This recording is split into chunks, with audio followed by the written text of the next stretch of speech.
Climate change is transforming the Ecuadorian coast.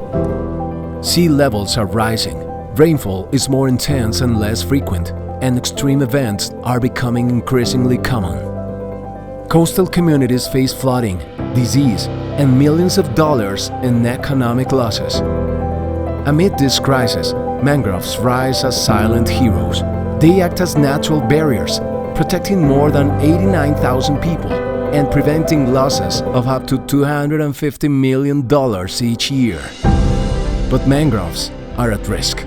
Ecuador has lost about 25% of its original mangrove coverage, mainly due to urban expansion and aquaculture. Without urgent action, they will continue to be a source of carbon emissions and we will lose their valuable protection.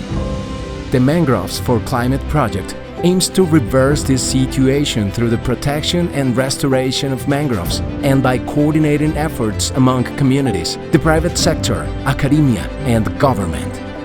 With three strategic components: climate-adapted community management, transformation of the private sector, especially shrimp farming, strengthening governance and public policies.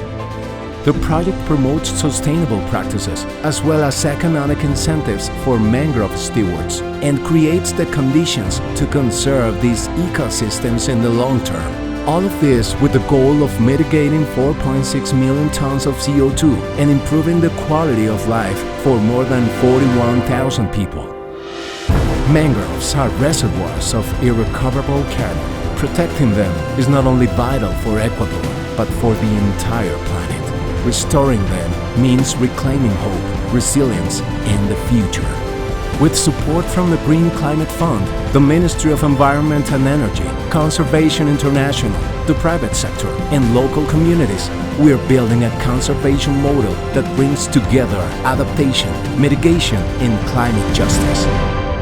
Mangroves for Climate is a commitment to life, to nature, to our communities, and to a more resilient country.